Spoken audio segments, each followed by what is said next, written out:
warahmatullahi wabarakatuh. Hello everyone, welcome back to Bapinda Talk. Pada hari ini saya, Femi Hidayanti, pengen sharing-sharing nih sama teman-teman semua. Tapi saya nggak sendirian karena bakal ditemani oleh orang yang luar biasa, yaitu Mbak Melia. Assalamualaikum Mbak. Oke, apa kabar Mbak? Alhamdulillah baik. Femi gimana? Alhamdulillah khair. Oke Mbak. Jadi kita pengen sharing-sharing nih tentang ngebahas tentang gemar atau gerakan menutup aurat, hijab dan muslimah yang sekarang ini lagi jadi topik trending ya Mbak. Oke. Jadi sebelumnya gemar itu adalah suatu agenda yang diadakan oleh FSLDK se-Indonesia yang dilaksanakan oleh seluruh wilayah Indonesia. Oke Mbak, jadi kita sharing-sharing aja ya Mbak. Femi punya banyak pertanyaan nih, nanti boleh Mbak jawab ya. Oke, langsung aja. Tadi kan kita udah ngebahas tentang apa yang mau kita sampaikan pada hari ini gitu, tentang gemar, hijab, dan muslimah. Nah, menurut Mbak, apa sih hijab itu Mbak? Oke, apa itu hijab ya? Hijab itu adalah kain panjang yang digunakan seorang muslimah yang untuk menutupi bagian kepala yang kemudian dijulurkan sampai menutupi bagian dada seorang perempuan. Kata sederhananya begini, hijab itu adalah suatu pakaian bagi muslimah yang membuktikan bahwa dia memiliki kecintaan kepada Rabb-nya. Hijab itu adalah pakaian seorang muslimah yang memiliki rasa malu terhadap Rabb-nya. Jadi, Masya Allah. Oke, jadi hijab itu seperti itu ya Mbak tadi. Oke, jadi kenapa sih Mbak muslimah itu harus mengenakan hijab? Dan apa manfaatnya bagi kita seorang muslimah untuk memakai hijab itu? karena hijab itu diwajibkan di dalam Al-Quran. Seperti firman Allah Subhanahu wa Ta'ala di dalam Quran surat Al-Ahzab ayat 59, Allah berfirman, Rasulullah atau Nabi, katakanlah kepada istri-istrimu, anak-anak perempuanmu, dan istri-istri orang mukmin, hendaklah mereka mengulurkan jilbab mereka sampai ke seluruh tubuh untuk menutupi tubuh mereka. Dan karenanya, agar mereka mendapatkan pengenalan, agar mereka dikenal, agar mereka tidak diganggu. Sesungguhnya Allah Maha Pengampun lagi Maha Penyayang. Dari ayat tersebut kita tahu bahwa kenapa gitu Allah menyuruh kita untuk berhijab gitu. Bukan karena Allah ingin membatasi kita untuk bergerak tentunya ya sebagai seorang muslimah, tapi itu adalah bentuk kemuliaan dari Allah Subhanahu wa Ta'ala untuk kita sendiri. Dengan berhijab kita mendapatkan banyak manfaat. Salah satunya kita mendapatkan kedekatan kita kepada Allah Subhanahu wa Ta'ala. Kita taat kepada Allah Subhanahu wa Ta'ala. Seperti Femi di kelas itu pasti ada dosennya kan ya? Betul. Nah, kalau ada dosen yang memberikan perintah atau yang memberikan tugas kepada Femi, lalu di semua kelas itu tidak ada yang mengerjakan kecuali Femi. Femi mengerjakan hanya sendiri. Apa yang Femi dapat? Feedback apa yang Femi dapat dari dosen itu? Kira-kira? Yang Femi dapat sih pasti Femi lebih tahu daripada teman-teman kelas dan Femi bisa lebih dekat sama dosen. Oke. Kalau lebih dekat sama dosen, gimana kalau Femi mau WA dosennya gitu? Pasti di-read kan? Betul. Pasti dibalas kan ya? Pasti. Lebih respect, pasti. Iya, pasti lebih dimudahkan setiap urusannya ya. Apalagi ini kita taat kepada Allah, dekat kepada Allah. Apa yang kita dapatkan tentunya? Semuanya. Karena yang ada di sisi Allah itu lebih baik gitu daripada isi dunia dan langit itu. Jadi banyak banget manfaatnya dari berhijab.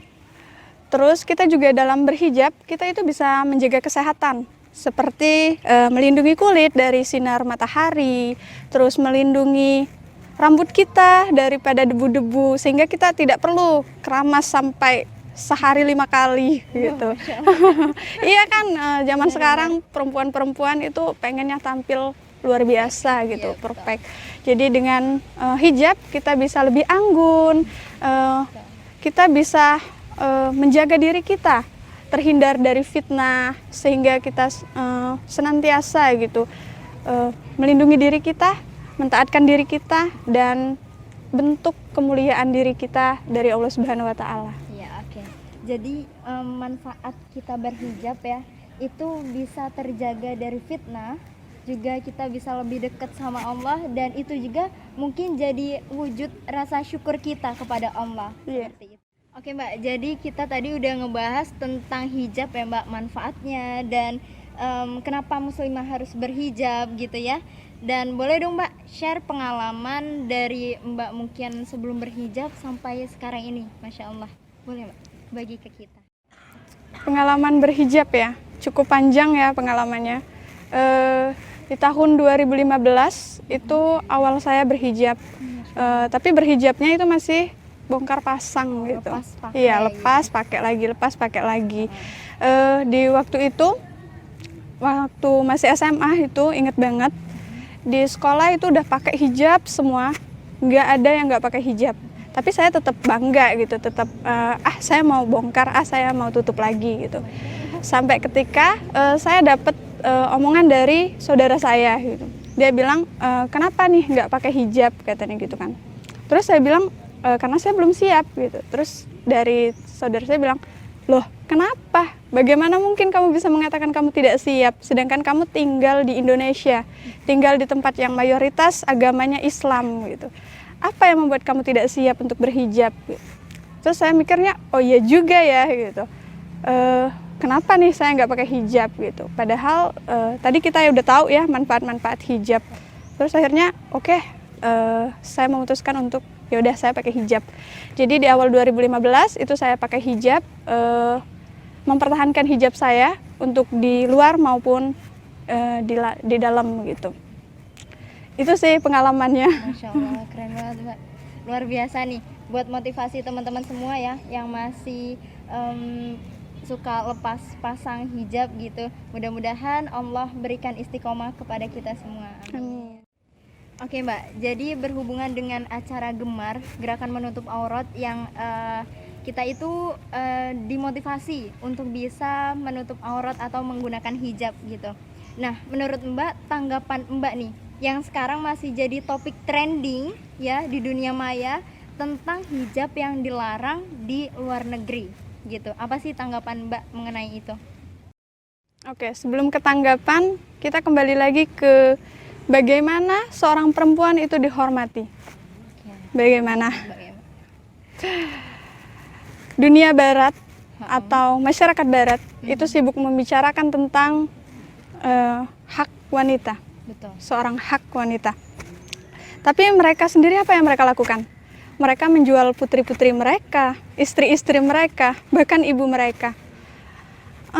Apa yang masyarakat barat katakan? Mereka seolah berbicara tentang kesetaraan bagi seorang wanita dan pria, kebebasan seorang wanita.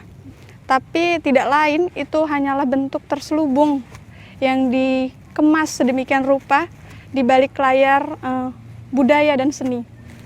Coba saya tanya Pemi nih, di iklan, kira-kira iklan apa yang tidak menggunakan perempuan? Hampir seluruh iklan menggunakan objeknya itu perempuan. Oh, oke. Iya. Hampir semua, ya? iya, hampir semua iklan itu mereka memakai perempuan. Kenapa? Itu ujar siapa? Itu budaya siapa sebenarnya? Itu iya, dari budaya barat. Saya jadi teringat juga tentang kisah wawancara dari seorang mahasiswa Yanmak apa itu? Dia diwawancarahi oleh orang barat. Katanya seperti ini. Sebenarnya hijab itu bagi kami orang barat tidak menunjukkan pengetahuan. Dan mahasiswa dari Myanmar itu menjawab dengan penuh keyakinan. Dia menjawab begini, pada dasarnya orang zaman dahulu itu tidak menggunakan pakaian, hampir tidak menggunakan pakaian. Tapi dengan berkembangnya pengetahuan, maka mereka mengenal busana. Dan yang saya gunakan ini, hijab yang saya gunakan adalah bentuk dari peradaban yang sebenarnya, yang sudah dicapai oleh orang-orang pada zaman dahulu. Jadi kalau orang barat mengatakan keterbukaan itu adalah sesuatu hal kemajuan, pada dasarnya mereka menganggap bahwa orang-orang zaman dahulu atau mungkin dalam IPS kita mempelajari tentang kalau manusia itu dari binatang monyet. Iya, betul. Iya kan? Gitu. Nah, berarti bisa dikatakan bahwa monyet-monyet itu lebih berperadaban daripada manusia, katanya seperti itu. Dengan statement itu kita bisa tahu bahwa memakai hijab itu adalah suatu peradaban yang sebenarnya yang sudah dicapai oleh berabad-abad lalu oleh orang zaman dahulu gitu. Untuk tanggapan saya ya tentunya dari diri saya miris sebenarnya, sangat miris, apalagi kalau kita di Indonesia mengikuti orang-orang Barat, sangat miris karena kita adalah mayoritas seorang muslimah gitu, muslim, kenapa kita tidak mengikuti ajaran Rasulullah saja gitu yang sudah jelas-jelas ingin melindungi kita. Dari saya, tanggapan saya itu sih miris. Iya Mbak, jadi karena hijab itu memang adalah kewajiban kita gitu ya, dan berhijab itu adalah hak setiap muslimah. Iya tentu. Ya, oke. Jadi tadi kan sudah beberapa pertanyaan yang Femi ajukan ya Mbak. Oke, jadi kemarin dari IG atau Instagram UKM Bapinda kami buka question box. Nah, ada beberapa pertanyaan dari teman-teman, kita bacakan aja ya dan nanti Femi sampaikan. Yang pertama itu ada pertanyaan, gimana kalau sudah berhijab panjang tapi ilmu agama belum memadai atau bisa disebut baru berhijrah gitu? Gimana Mbak tanggapannya? Pertanyaan itu ya, itu juga mungkin pertanyaan saya gitu. Kembali lagi ke momen saya tadi awal berhijab. Pada saya awal berhijab itu saya hanya percaya diri saja ya. Saya hanya meyakini bahwa berhijab itu bisa memuliakan saya ya. Saya tidak memikirkan tentang sholat saya nih gimana, ngaji saya nih gimana gitu, tingkah laku saya ini bagaimana gitu. Saya nggak memikirkan itu. Saya tetap memakai hijab saya dengan alasan ya inilah cara Allah mencintai saya. Gitu. Dan pada saat itu saya berpikir seperti ini. Loh, saya pakai jilbab nih, saya pakai hijab yang Masya Allah gitu ya. Orang-orang menganggap saya itu pasti sholatnya sudah baik gitu, padahal mungkin belum gitu. Pada saat itu akhirnya saya berpikir, oh iya, hijab harus saya iringi dengan sholat. Akhirnya saya di situ mulai sholat 5 waktu. Jadi bisa dilihat kan, duluan mana nih? Duluan saya berhijab atau duluan saya sholat 5 waktu? Pada dasarnya ibadah itu saling mengiringi. Kalau kita pakai hijab, itu kita malu sendiri kalau kita nggak sholat. Iya nggak? Coba nih saya tanya Pemi. Kalau Pemi itu berteman sama teman-teman Pemi yang dia nggak pakai hijab. Terus pas Pemi lagi jalan sama mereka, terus kira-kira pas azan, Pemi sholat atau enggak? Kalau udah memantapkan diri berhijab, pastinya tetap sholat. Oke, iya pasti tetap sholat. Karena udah pakai hijab kok nggak sholat gitu. Iya. Biasanya nih, kalau kita temenan sama orang yang nggak pakai hijab, terus ada waktu azan, mereka sendiri justru yang mengingatkan. Saya punya teman, pasti teman saya kayak, sholat loh gitu kan. Kok nggak sholat tuh, lo pakai hijab gitu kan. Gue kayak, oh ya juga nih gitu. Malu ya. Malu gitu kan. Jadi agar ini tidak terulang lagi, saya pun memikirkan, oh berarti saya harus sholat nih. Saya harus sholat, saya harus ngaji gitu. Saya harus belajar. Terus saya juga mengutip dari Ustadz Adi Hidayat, dia pernah bilang bahwa, hei muslimah katanya, jadilah orang yang berilmu gitu. Kalau seandainya kita sudah memantapkan diri untuk berhijab, tentu kita tahu apa manfaat hijab itu sendiri. Tugas siapa itu berhijab gitu kan. Siapa yang menyuruh kita berhijab. Itu pasti kita mengenal Rob kita gitu. Dengan cara kita mengenal Rob kita, maka kita tahu memposisikan diri kita seperti apa gitu. Jadi untuk yang udah pakai jilbab panjang, dia baru hijrah gitu kan. Ya udah, lanjutkan saja itu. Percayalah bahwa hidayah itu sebenarnya tidak akan sampai di satu titik. Oke, jadi untuk kita berhijab, kita nggak perlu menunggu untuk banyak ilmu dulu baru kita berhijab.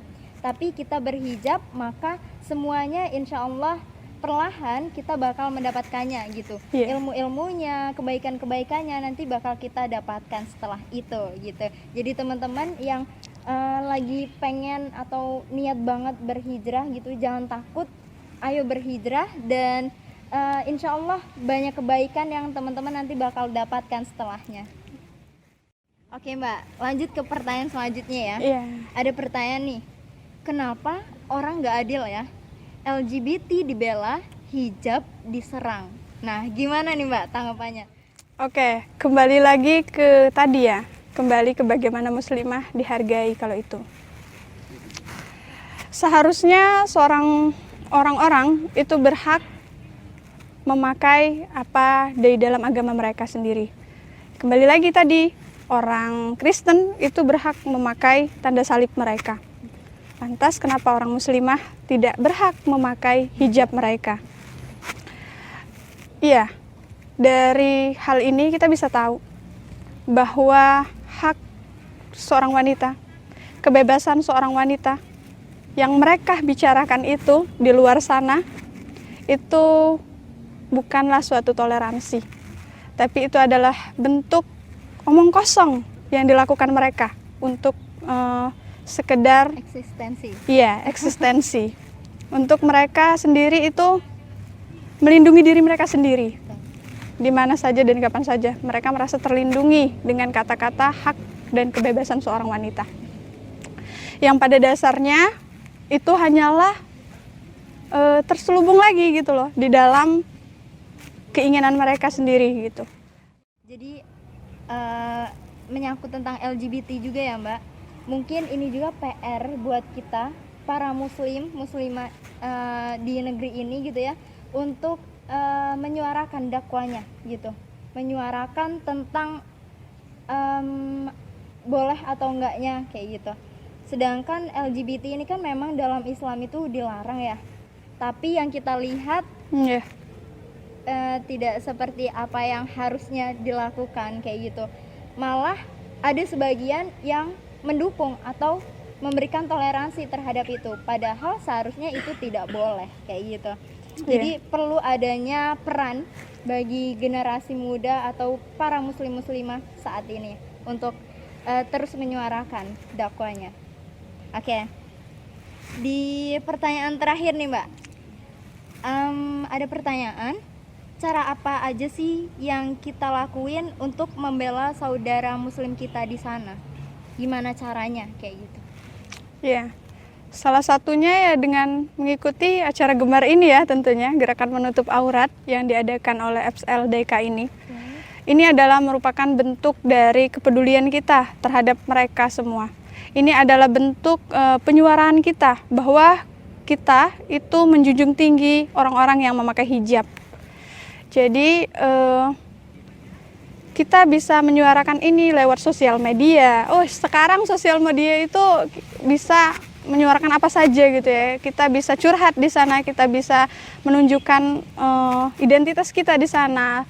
Jadi dengan sosial media kita bisa menyuarakan tentang hijab, tentang dukungan kita kepada muslimah-muslimah di luar sana gitu. Jadi media dakwah. Iya, kita harus memperluas lagi tentang media dakwah kita. Oke Mbak, jadi tadi itu adalah pertanyaan terakhir kita. Dan alhamdulillah ya Mbak, udah banyak banget yang kita bahas, dari hijab, terus yang gemar tadi itu gerakan menutup aurat, muslimah, dan ngebahas tentang saudara-saudara muslim kita yang ada di India gitu. Oke, sekarang boleh dong Mbak berikan closing statement untuk teman-teman yang ada di rumah nih Mbak, tentang hijab tadi itu. Jadi closing statementnya adalah buat kita semua tentunya, mari kita bangga menggunakan hijab.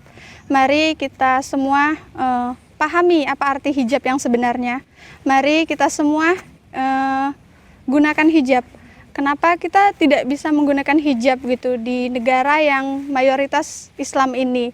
Sedangkan teman-teman kita di India pun mereka ingin memakai hijab, tapi lihat mereka sekarang gitu. Mereka mendapat pertentangan dari orang-orang sana gitu.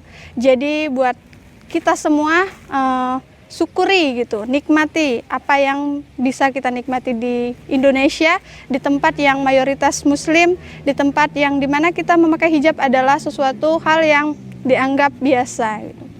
Dan harapannya tentunya agar kita semua mengimbangi hijab kita dengan ilmu, memahami hijab kita dengan mentaatkan diri kepada Allah Subhanahu wa taala. Dan tidak lupa kita doakan teman-teman kita di luar agar mereka diistiqomahkan oleh Allah, dikuatkan oleh Allah, dan semoga orang-orang yang melarang mereka menggunakan hijab itu dilembutkan hatinya hingga mereka tidak mengganggu teman-teman kita semua yang berada di luar sana.